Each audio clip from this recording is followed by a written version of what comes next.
Je me tenais devant ma table de réunion, le cœur battant à tout rompre, alors que mes collègues prenaient place autour de moi. C'était un moment important, un tournant que j'espérais marquer dans notre entreprise. J'avais passé des semaines à préparer cette présentation sur une nouvelle stratégie d'inclusion, convaincu que c'était la clé pour améliorer notre environnement de travail. Mais alors que je commençais à parler, je pouvais sentir le poids de l'incrédulité dans l'air. « Merci à tous d'être ici aujourd'hui », dis-je, en essayant de garder un ton enthousiaste. Je suis ravi de vous présenter nos nouvelles initiatives pour promouvoir l'inclusion au sein de notre équipe. Je lançai un regard circulaire, cherchant des signes d'enthousiasme, mais je ne vis que des visages fermés, des sourcils froncés. Comme vous le savez, notre entreprise a toujours valorisé la diversité, mais je pense qu'il est temps de passer à l'étape supérieure. Nous devons aller au-delà des discours et mettre en place des actions concrètes. Je marquai une pause, espérant déclencher une réaction. Mais le silence qui suivit était assourdissant. Nous allons organiser des ateliers de sensibilisation, des formations sur les préjugés inconscients, et même des groupes de discussion où chacun pourra partager ses expériences. Je sentis une boule se former dans ma gorge. La réaction de mon équipe était loin de ce que j'attendais. Je continuai, bien que chaque mot me semblait plus lourd que le précédent. Je veux que chacun de vous se sente écouté et respecté, peu importe son origine, son genre ou sa situation.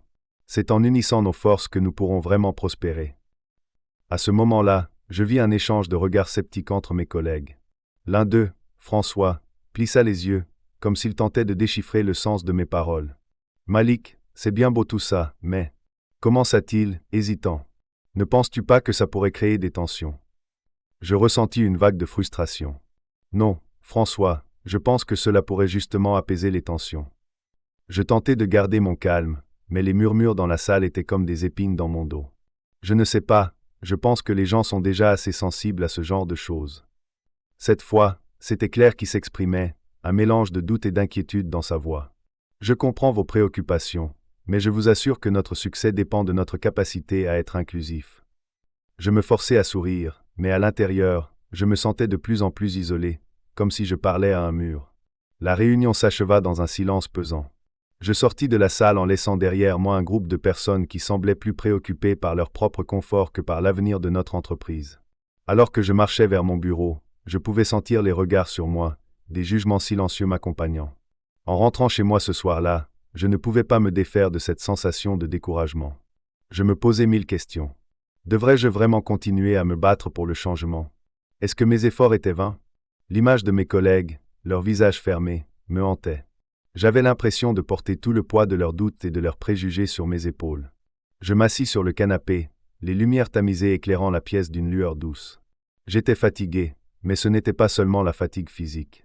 C'était une lassitude émotionnelle, un épuisement face à une lutte qui semblait interminable. Je commençais à réfléchir à une manière de mieux comprendre ce que mes employés ressentaient au quotidien. Peut-être que je ne voyais pas les choses sous le bon angle. Une idée folle germa dans mon esprit. Et si je me déguisais en réceptionniste? Cela me permettrait de voir la dynamique de l'équipe de l'intérieur, de sentir le pouls de l'entreprise sans être reconnu. Je pouvais observer les interactions, les conversations, les vérités qui se dissimulaient derrière les sourires polis. Le lendemain matin, je me levai tôt, déterminé à mettre mon plan à exécution. Je fouillai dans ma garde-robe et trouvai une blouse simple et un pantalon noir. Je me coiffai d'une perruque courte, veillant à ce que mon apparence soit suffisamment neutre pour ne pas attirer l'attention. J'appliquai un peu de maquillage pour adoucir mes traits, et, avant de quitter la maison, je me regardai dans le miroir. « C'est pour la bonne cause, Malik », murmurai-je à moi-même, incertain. Je pris une profonde inspiration et sortis, le cœur battant avec excitation et anxiété. À mon arrivée au bureau, je me présentai à la réception avec un sourire. La personne qui m'accueillit, une jeune femme nommée Émilie, ne sembla pas se douter de mon identité. « Bonjour. Vous êtes la nouvelle réceptionniste ?» demanda-t-elle d'un ton amical. « Oui, je viens juste de commencer », répondis-je en essayant de garder ma voix douce et neutre. Elle m'expliqua rapidement les tâches à effectuer, et je me mis au travail, observant déjà les allées et venues des employés. Les premières heures se déroulèrent sans incident, mais je ne pouvais m'empêcher de remarquer les petites conversations qui se déroulaient autour de moi. Des rires, des chuchotements, et parfois des commentaires qui me laissèrent perplexe. Je réalisais que les préjugés que j'avais soupçonnés étaient bien présents, s'immisçant dans le quotidien de mes collègues. À la pause déjeuner, je me retrouvai entouré d'un groupe d'employés. Ils discutaient de projets, de leur vie personnelle, et là, j'entendis des remarques qui me frappèrent. « Tu as vu comment Malik se prend au sérieux avec toutes ces histoires d'inclusion, dit l'un d'eux, un homme que je reconnaissais mais dont je ne me souvenais plus du nom. Oui, je ne sais pas ce qu'il espère accomplir, répondit une autre voix, pleine de mépris. Je sentis une colère sourde monter en moi, mais je savais que je devais rester calme. Je pris une grande inspiration, écoutant leurs paroles.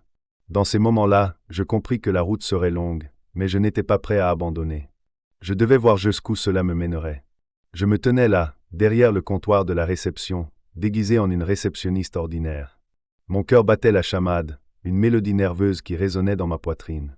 Je venais de revêtir une blouse noire, un pantalon sobre et une perruque brun foncé. Le miroir m'avait renvoyé une image que je ne reconnaissais pas, mais je savais que c'était le prix à payer pour comprendre réellement le fonctionnement de mon entreprise. Je prenais une grande inspiration, essayant de calmer mes nerfs. C'est juste un travail comme un autre, me disais-je. Mais je savais que c'était bien plus que cela. Ce jour marquerait le début de ma quête pour percer les mystères de la dynamique de mon équipe. Je voulais savoir comment ils me voyaient, moi, Malik, leur PDG. La sonnette de la porte d'entrée retentit, et je me redressai, prêt à accueillir les employés. Le premier à entrer était Julien, l'un des directeurs de département. Je l'avais toujours trouvé un peu condescendant, et je ne savais pas si c'était dû à sa position ou à son caractère. Il m'adressa un sourire poli, mais je pouvais lire dans ses yeux un mélange de mépris et de curiosité. « Bonjour, mademoiselle, dit-il d'un ton enjoué. Je suis sûr que vous êtes nouvelle ici. Vous vous appelez comment ? Je suis Sophie, répondis-je, ma voix tremblante trahissant mon déguisement. Enchanté de vous rencontrer. Julien haussait les sourcils, semblant évaluer ma réponse.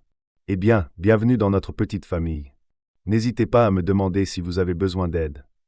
Je le regardais s'éloigner, sentant un frisson d'anxiété m'envahir. Je savais que ce n'était qu'un début, mais je me demandais combien de fois j'allais devoir jouer ce rôle pour réellement comprendre ce qui se passait au sein de mon entreprise. Au fil de la matinée, les employés passèrent un à un, chacun ayant ses propres préoccupations. Je notais leurs interactions, observant comment ils se traitaient les uns les autres. C'était incroyable de voir à quel point les attitudes variaient. Certains étaient amicaux et respectueux, tandis que d'autres, comme Claire, une assistante de direction, parlaient avec une telle condescendance que je me demandais comment ils pouvaient se regarder dans le miroir. « Bonjour, Sophie, dit-elle en entrant, son ton hautain évident. Peux-tu me faire un café, s'il te plaît ? Bien sûr, répondis-je, me forçant à garder un sourire sur mon visage. Un café noir ? Non, avec du lait, bien sûr. J'ai l'impression que je dois tout vous expliquer ici, répondit-elle, un rictus sur le visage. Je ne pus m'empêcher de rouler des yeux en silence. C'était un petit moment, mais cela en disait long sur la culture de l'entreprise. Je me promettais de ne pas laisser ces interactions m'affecter.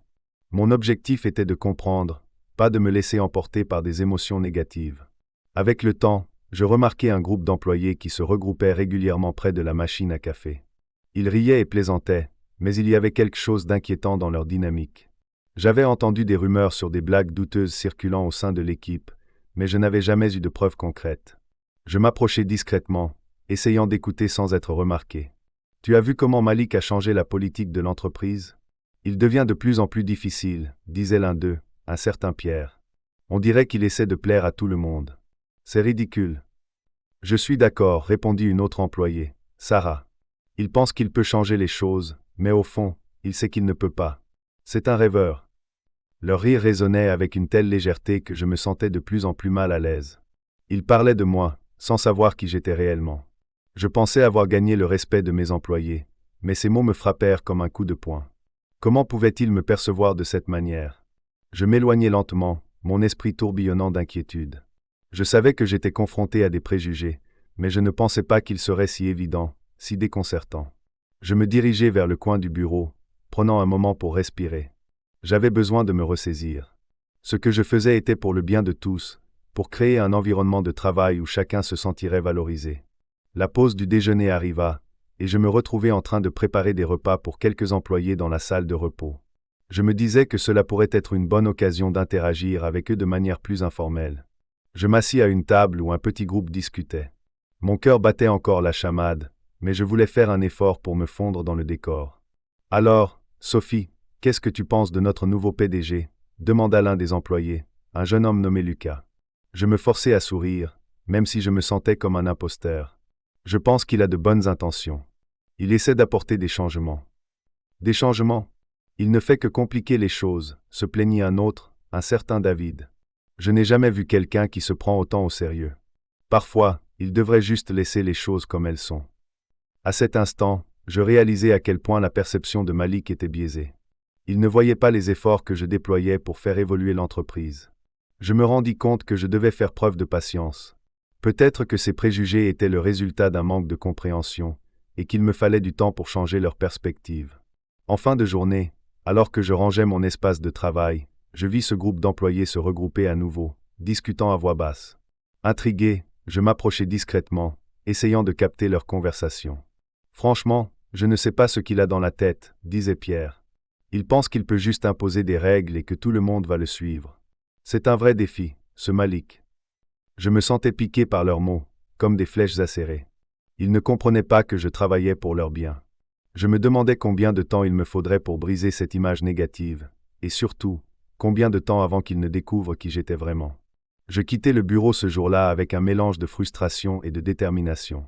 Je comprenais désormais que je devais aller au-delà des apparences, que je devais m'engager à établir un dialogue authentique avec mes employés. Mon déguisement n'était pas seulement un masque, mais aussi une opportunité d'apprendre et de grandir. Je savais que la route serait longue, mais j'étais prêt à relever le défi. La véritable transformation ne venait pas seulement de moi, mais de la dynamique que je souhaitais instaurer au sein de mon équipe. Je suis assis à mon bureau, déguisé en réceptionniste.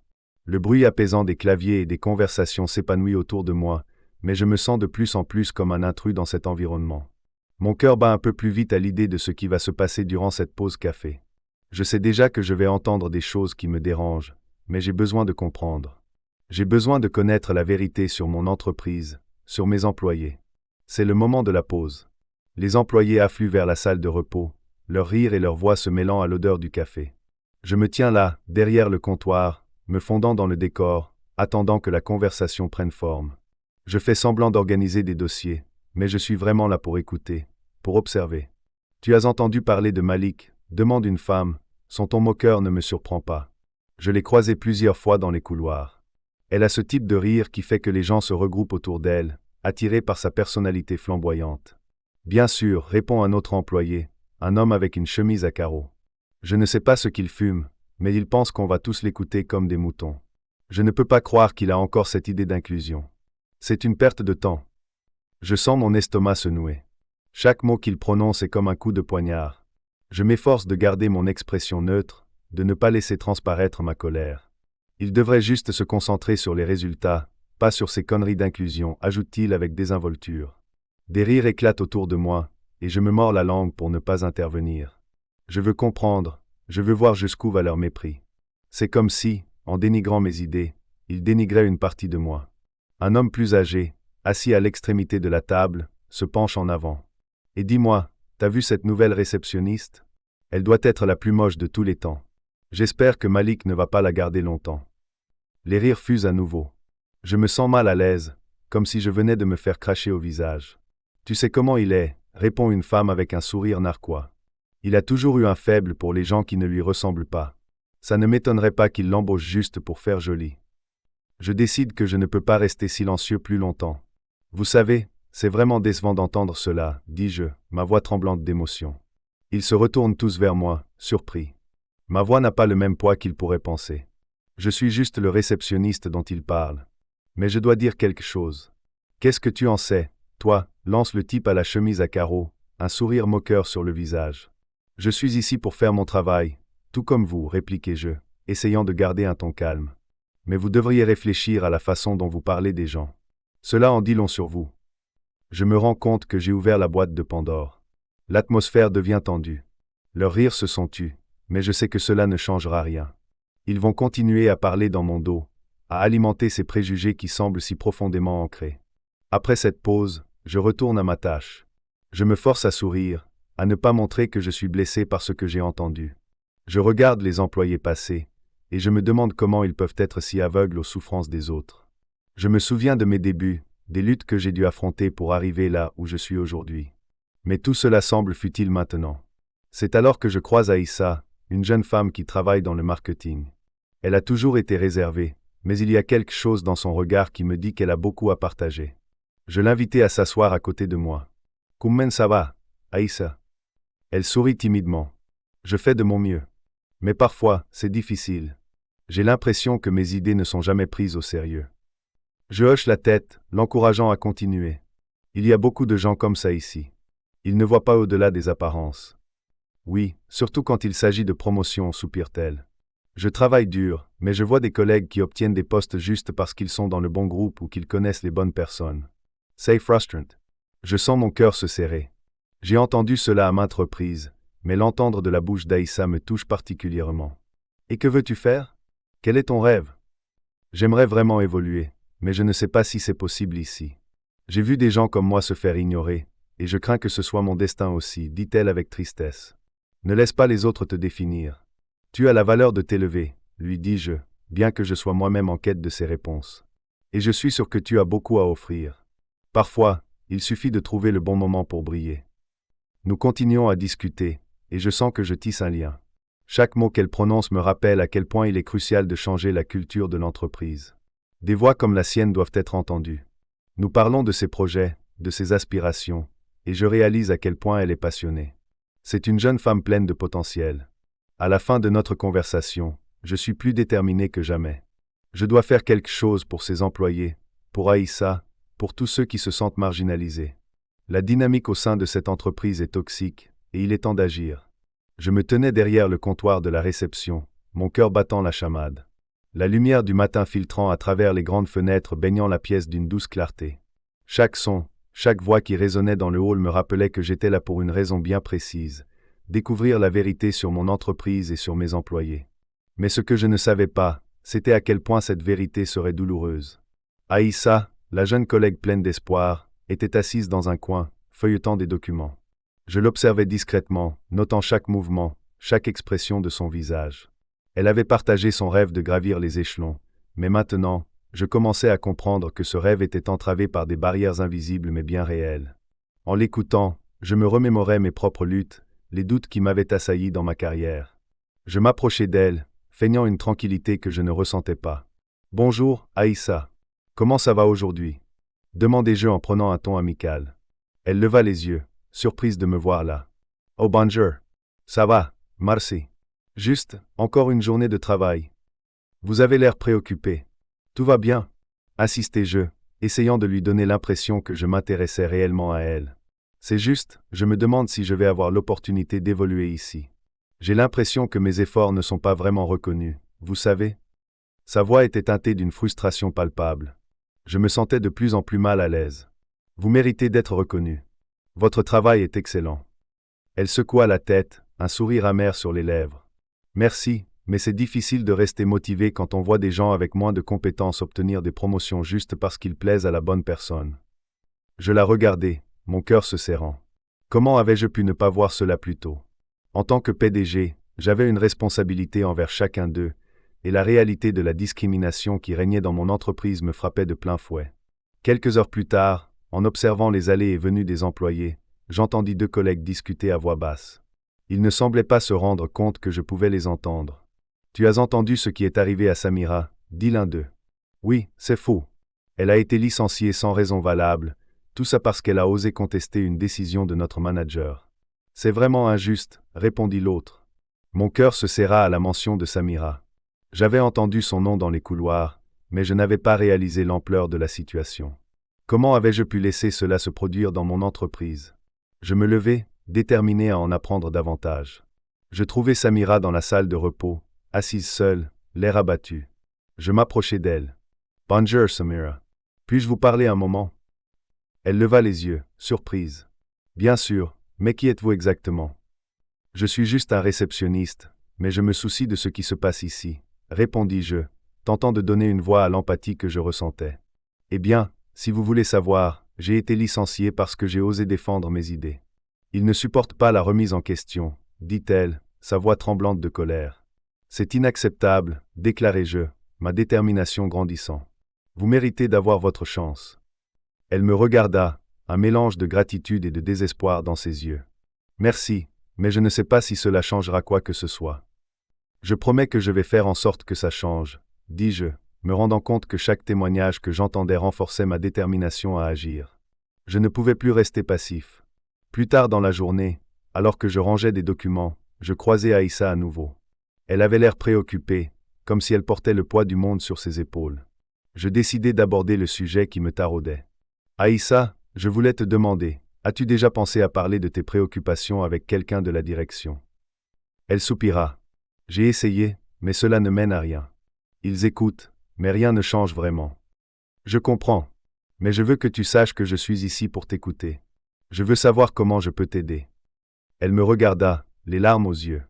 Parfois, j'ai juste besoin de quelqu'un qui me croit. J.T. Croy Aïssa. Et je vais tout faire pour que ton travail soit reconnu, déclarai-je avec conviction. Je me rendis compte que je ne pouvais pas ignorer ce que j'avais découvert. Les histoires de discrimination, d'injustice et de préjugés s'accumulaient comme un poids sur mes épaules. Chaque conversation que j'avais, chaque regard que je croisais, me rappelait que je ne pouvais pas rester caché derrière mon déguisement. J'avais une responsabilité envers ces personnes qui avaient confiance en moi, même sans le savoir. Alors que je rentrais chez moi ce soir-là, mes pensées tourbillonnaient. Je savais que je devais agir, mais d'abord, je devais révéler mon identité. J'avais caché qui j'étais pour voir la vérité, mais maintenant, je réalisais que cette vérité était bien plus complexe que je ne l'avais imaginé. Il était temps de faire face à mes employés, de leur montrer qui j'étais vraiment et de leur expliquer pourquoi cela comptait tant pour moi. Le lendemain, je me levai avec une détermination renouvelée.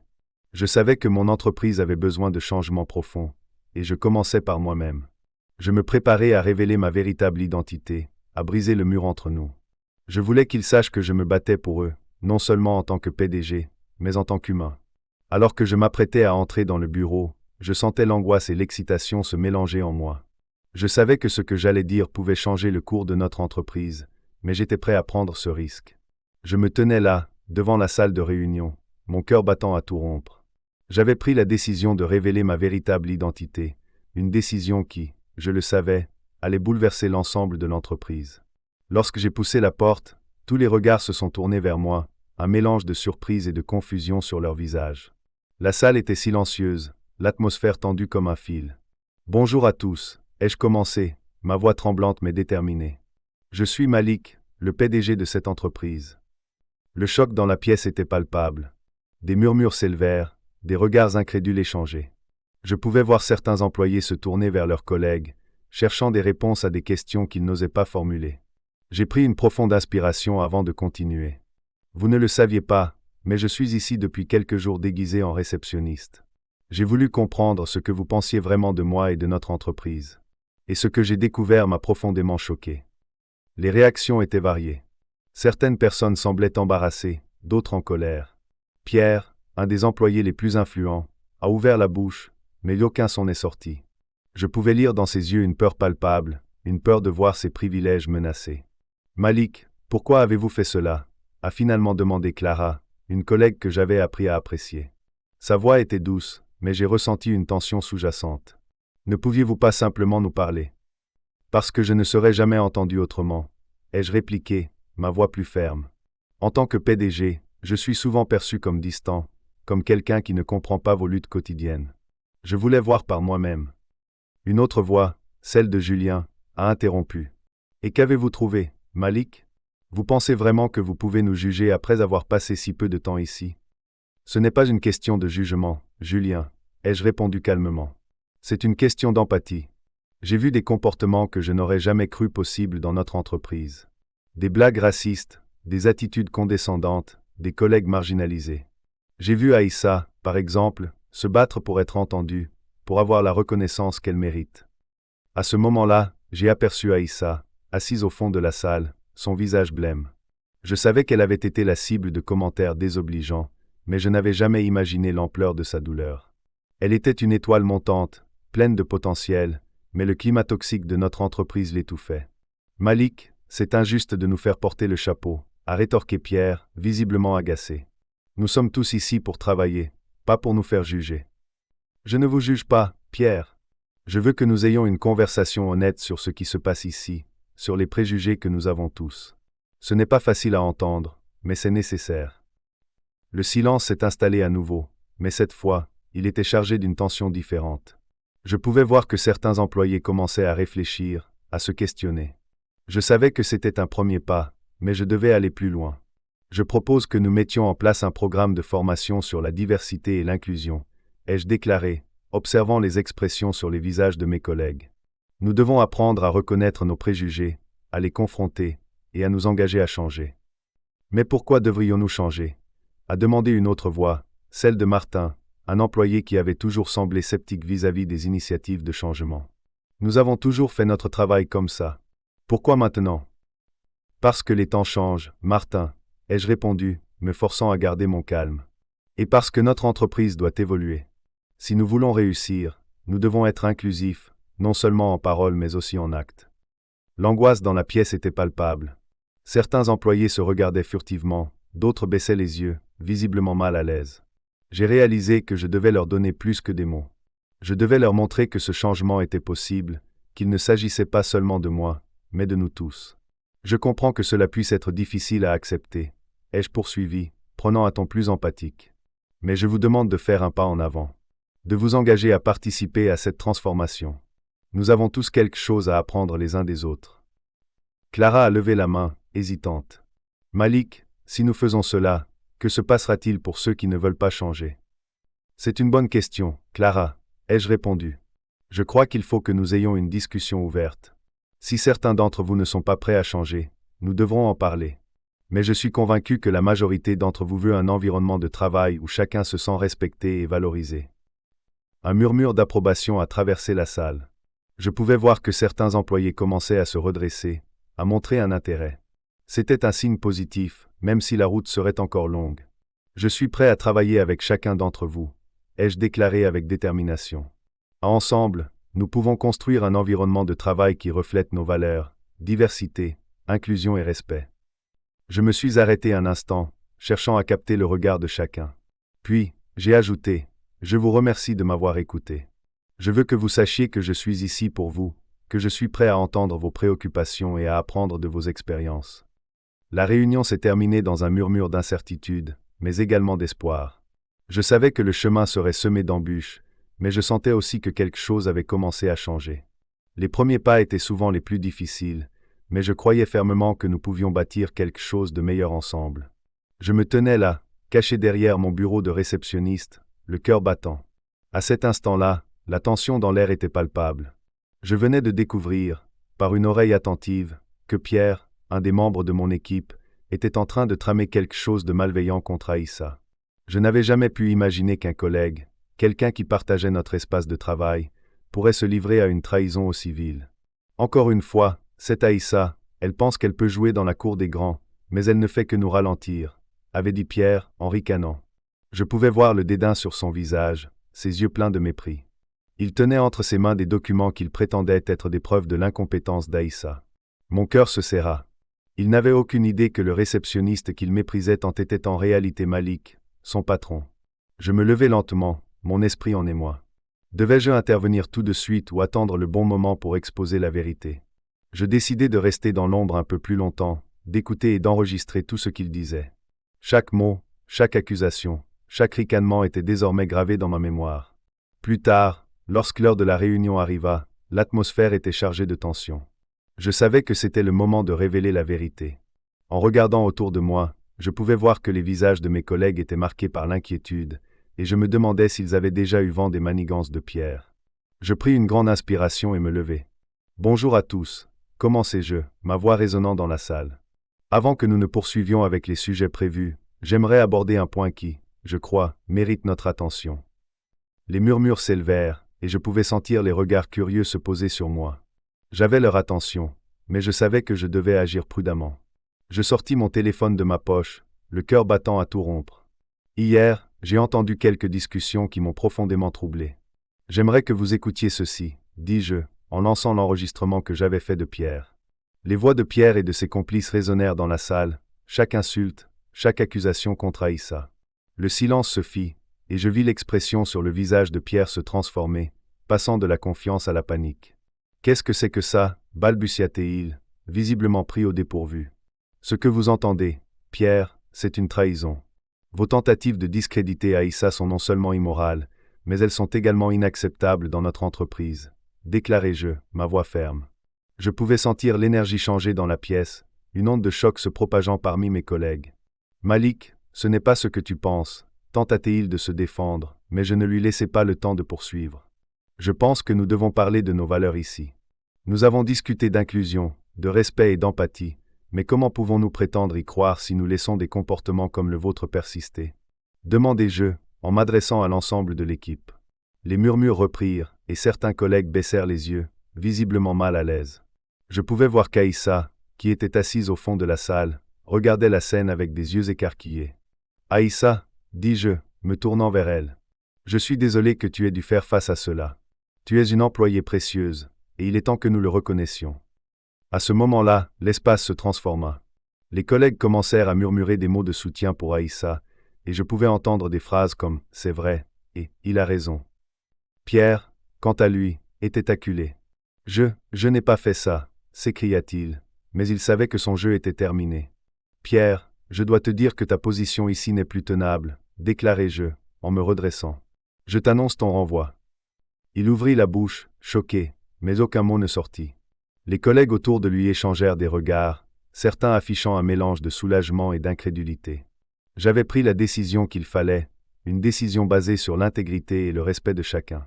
En revanche, pour Aïssa, je savais que ce moment était crucial. « Aïssa, dis-je, en me tournant vers elle, je suis ravi de t'annoncer que, à partir d'aujourd'hui, je te promets. Tu mérites cette reconnaissance, et je suis impatient de voir tout ce que tu vas accomplir dans ce nouveau rôle. » Les applaudissements éclatèrent dans la salle. Aïssa était visiblement émue, des larmes de joie aux yeux. « Merci, Malak. Je ne sais pas quoi dire, » répondit-elle, sa voix tremblante. « Tu n'as pas à dire grand-chose, juste continue à faire ce que tu fais de mieux. Et sache que je suis ici pour te soutenir, ainsi que tous les autres.